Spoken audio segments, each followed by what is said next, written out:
मुझे मेरे पापा का इंसाफ चाहिए किरोड़ी बाबा की सहायता से, क्योंकि आखिरी दम तक उन्होंने किरोड़ी बाबा का नाम लिया है और अब मेरी हिम्मत टूट गई है। लोग घूमते घूमते न्यूज पे बोलते बोलते कि मेरे बाप को इंसाफ दे दो दे दो दे दो। आप सभी के हाथ जोड़ू, हमारा घर दे दो वापिस। अब हमारे आगे पीछे कोई नहीं है, मेरे भाई को गवर्नमेंट जॉब दे दो, हमें कुछ नहीं चाहिए। महेश जोशी को फांसी दे दो, महेश जोशी को फांसी दो, फांसी दो भाई, फांसी दो। महेश जोशी को फांसी लगनी चाहिए, जैसे मेरा बाप मरा तड़प तड़प तड़प के, वो भी मरना चाहिए। और वो बोल रही कि मैं जानता नहीं है, कैसे नहीं जानता मैं? मेरे दादी के लात मारी उसने, मेरे पापा की सबसे बड़ी। वो परिवार मुझसे मिलने आया और मैंने उस परिवार के किसी महिला को या व्यक्ति को, किसी को लात मारी, कि दुर्व्यवहार किया, ये सारे आरोप है। मेरे घर पे उस इलाके में जहां मैं मिलता हूं वहां सीसीटीवी कैमरा लगा हुआ है। 13 तारीख की वो घटना बता रहे हैं। पुलिस मुझसे अगर पूछताछ करेगी तो वो 13 तारीख की सीसीटीवी वीडियो फुटेज भी मैं पुलिस को उपलब्ध करा दूंगा। तो उसमें स्पष्ट हो जाएगा कि वो परिवार के कितने लोग आए मेरे पास में, कौन कौन आया और मैंने उनके साथ में कैसा व्यवहार किया। राजनीतिक जीवन में आज तक कभी किसी गलत काम के लिए न तो सिफारिश की, न किसी को गलत काम करने के लिए दबाव बनाया किसी को। मैं सिफारिश भी करता हूँ तो सिर्फ न्याय की सिफारिश करता हूँ। मंत्रियों को इस बात की चिंता है कि सरकार के काम बहुत अच्छे हैं, योजनाएं बहुत अच्छी हैं, लेकिन कुछ घटनाएं ऐसी हो जाती हैं, जैसे चांदी की टकसाल की घटना हुई, कि वो अच्छे काम को भी कमजोर करते हैं। देखिए, डेमोक्रेसी में तो ये बातें सब आपको आपकी आएगी, कामों के बीच में आएगी, और उसके जो सच्चाई है, सच्चाई को लेकर अगर हम आगे बढ़ेंगे, कानून को अपना काम करने देंगे, तो इनका असर कम पड़ेगा। जयपुर में चांदी के टकसाल इलाके में राम प्रसाद मीणा का शव पिछले 5 दिनों से घर में ही पड़ा है। मरने वाले राम प्रसाद ने गहलोत सरकार के मंत्री महेश जोशी का नाम लेकर अपनी जान दे दी थी। राम प्रसाद ने चिट्ठी लिखकर भी अपना आखिरी बयान दिया था। उसने किरोड़ी लाल मीणा से इंसाफ दिलवाने की गुहार भी मरने से पहले लगाई थी। कैबिनेट मंत्री महेश जोशी जी, इन्होंने हमारे परिवार को इतना परेशान कर रखा है कि आज मैं आत्महत्या करने जा रहा हूँ। और मैं बाबा से, किरोड़ी लाल बाबा से निवेदन करता हूँ कि मेरे परिवार को इंसाफ दिलाए। किरोड़ी बाबा अब इस परिवार के साथ डटे हैं, धरना दे रहे हैं ताकि सरकार राम प्रसाद की मौत के जिम्मेदार लोगों पर कार्रवाई करे। डॉक्टर किरोड़ी लाल मीणा बैठे हुए हैं, क्योंकि इनका नाम लिखकर राम प्रसाद मीणा इस दुनिया से गए थे, उनसे बातचीत करते हैं। सर, सरकार की तरफ से तो कोई आ ही नहीं रहा है। सरकार इस सरकार में सुनवाई नहीं है। आपको पता है 10 दिन तक इस जयपुर की धरती पर वीरांगनाएं बैठी रही और मुख्यमंत्री जी उनसे मिले नहीं। या तो मुख्यमंत्री जी पूरी तरह से संवेदनशील हो चुके हैं, या वो निरंकुश और दमनकारी शासन में भरोसा करते हैं, जनता की बात नहीं सुनना चाहते। मेरे आने से पहले ही ये सभी समाज के लोग इस सब को लेकर यहाँ पर बैठ गए थे और इन सब का फैसला है, परिवार का फैसला है कि जब तक हमारी बात नहीं मांगी जाएंगी, मांग नहीं मानी जाएंगी, जब तक हम क्या मांगे हैं? देखो, हमारा इनका मांग ये है कि जिन्होंने इस राम प्रसाद को तंग किया, जिनके नामजद FIR थाने में है और उनके कारण उसने मौत को गले लगा लिया, वो सारे गिरफ्तार होने चाहिए, सब गिरफ्तार होने चाहिए। हम सबको लेकर इसलिए नहीं बैठे कि हमको पैसा चाहिए।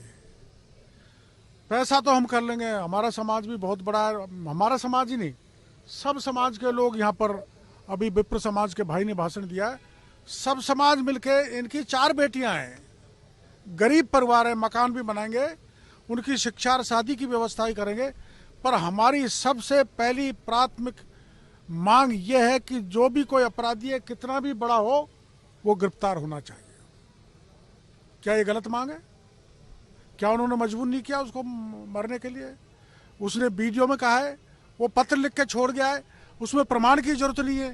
3 दिन से सरकार पुलिस जांच कर रही है और अपराधियों के नाम नहीं बता रही और अपराधियों को गिरफ्तार नहीं कर रही, तो क्या माने? क्या ये माने कि मंत्री महेश जोशी के दबाव में उनकी गिरफ्तारी नहीं हो रही? क्या ये माने कि अब भूमाफियाओं का राज रहेगा? क्या ये माने कि गरीब की प्रताड़नाएं ऐसे ही इस राज्य में होती रहेंगी? ऐसे ही कानून की स्थिति बिगड़ती रहेगी? ऐसे ही लोग कानून को हाथ में लेते रहेंगे? मैं 4 दिन से बैठा हूँ, पूरे हवा महल एरिया में या तो गरीब की जमीनों पे कब्जा है या सरकार की जमीन पे कब्जा बन के मॉल बन गए, होटल बन गई, महल बन गए, लेकिन गरीब उजड़ गए। डॉक्टर साहब, महेश जोशी का मैंने प्रेस कॉन्फ्रेंस सुना था, बड़ी मासूमियत से कह रहे हैं कि मेरे से 1 सेकंड मिला और मैं तो लात मारने वाला आदमी नहीं हूं और मैं तो जानता ही नहीं, मैं तो मिला ही नहीं। ऐसे कह रहे थे जैसे कि मरने वाला कोई झूठा आरोप लगा रहा हो, जबकि मरते समय वीडियो महेश जी कह रहा है। वो देखो, वो इतना भला आदमी था राम प्रसाद, चूंकि वो जब मंत्री जी से मिलने गए थे तो पहले उनकी 2 बहू ने उनसे प्रार्थना करी पैर पकड़ के, बाप ने करी तो बाप को मंत्री ने मना कर दिया, पैर मत पकड़ो। फिर अंत में राम प्रसाद की माँ पैर पकड़ के बैठ गई कि हम कहाँ पर जाएं, हमको रहने की जगह नहीं, रोजगार नहीं, खाने पीने का कोई साधन नहीं, हम पे कृपा करो। तो उनकी माँ यहीं पर मौजूद है, वो माँ कहती है कि मेरे लात मारी, तो सबसे बड़ा अपराध है। और उसके कारण परिवार वालों को कहना है, उसको इतना दुख हुआ, इतना वेदना हुई, जो अपमान मंत्री जी ने किया उसकी माँ का, उसके कारण उसने मौत को गले लगा लिया। ये मेरा कहना नहीं है, ये परिवार के 5 लोग गए, आप उनसे पूछ लो, कोई बनी बनाई बात नहीं। मैंने धर्म ईमान से सुबह आज इनसे पूछ लिया कि हम झूठ तनिक भी नहीं बोल रहे, हम मंत्री के खिलाफ बोलने की हिम्मत कैसे जुटा सकते हैं, लेकिन हमारा बेटे का मौत का कारण मंत्री और मंत्री के वो शागिर्द जो यहाँ भूमाफिया बने हुए, जिन्होंने होटल बना रखी है, जिन्होंने 300 साल पुराना जो हेरिटेज लुक वाला मंदिर है उसके ताला ठोक रखा है, वहाँ भी कब्जा कर रखा है। वहाँ कब्जा कर रखा है। ट्रांसपोर्ट कंपनी चल रही है, पुजारी जी चलवा रहे हैं, और गिरधारी की मूर्ति है 300 साल पुरानी, उसके किसी को भी दर्शन नहीं करने देते। भले ही आसपास के लोगों से आप पूछ लो, सारे भक्त यहीं पर बैठे। मैंने आज दर्शन किए, जो लोग ये कह रहे हैं कि ये करीबन 30 महीने बाद ये मंदिर खुला है। उधर महेश जोशी ने सफाई देते हुए खुद को निर्दोष बताया, तो सीएम अशोक गहलोत भी जोशी के बचाव में उतर आए। कहने लगे कि कानून को अपना काम करने दीजिए। अब आप ही बताइए कि कैसा अंधा कानून है कि मृतक राम प्रसाद का शव 5 दिनों से घर में पड़ा है। मामले में मंत्री समेत 8 लोगों पर एफआईआर होने के बावजूद किसी को गिरफ्तार नहीं किया गया है। इतना अंधेर है, फिर भी गहलोत जी कहते हैं कि राजस्थान की कानून व्यवस्था बाकी प्रदेशों से काफी अच्छा है।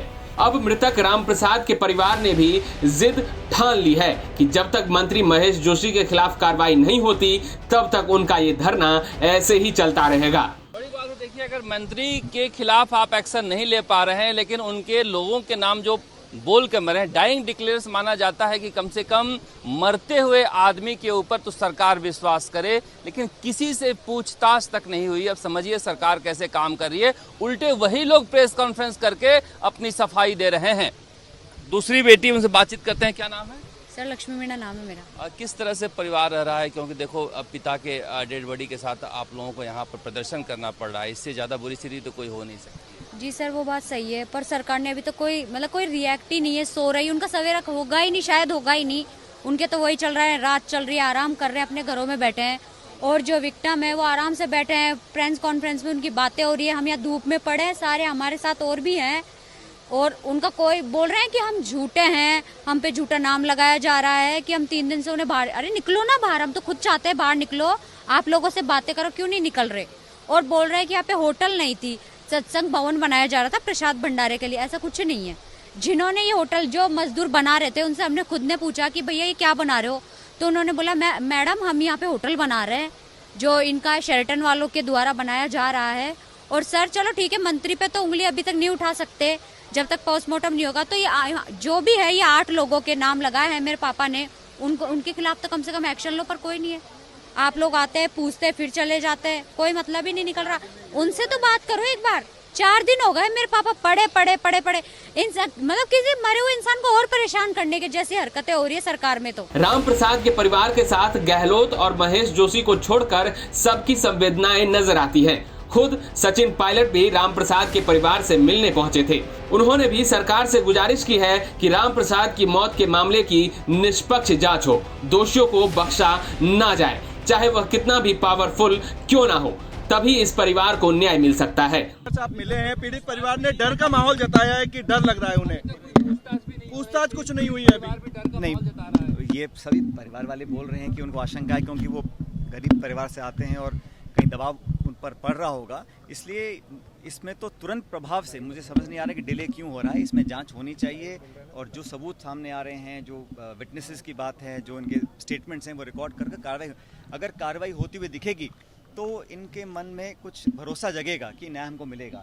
और मैं समझता हूँ कि किसी पर आरोप लगाना बड़ा आसान है, मैं भी किसी के पक्ष विपक्ष नहीं बोल रहा हूँ, लेकिन जिसकी मौत हुई है उसके परिजन जो डिमांड कर रहे हैं, उन मांगों को पूरा करना हम सबकी जिम्मेदारी है। आप ही के पार्टी के लोग यहाँ पे आज तक आए नहीं है, मिलने के लिए नहीं है, सरकार के लोग नहीं आए। कांग्रेस नहीं, जैसे भी कर्नाटक में एक ठेकेदार ने एक मंत्री का नाम लेकर डेथ कर ली तो उसकी रिजाइन हुआ। देखिए, डिक्लेरेशन को सच माना जाता है, कोर्ट में डाइंग डिक्लेरेशन सच माना जाता है, मैं जानता हूं, लेकिन इंक्वायरी के बाद ही इस पे सत्य सामने आएगा।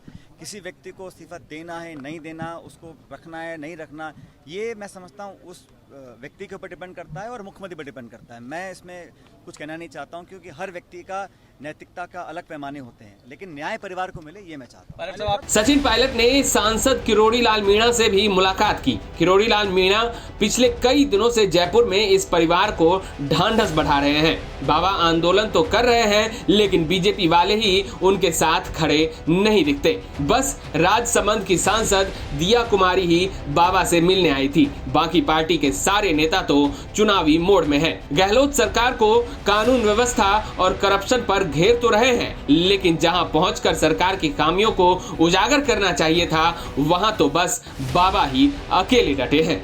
ब्यूरो रिपोर्ट, राजस्थान तक।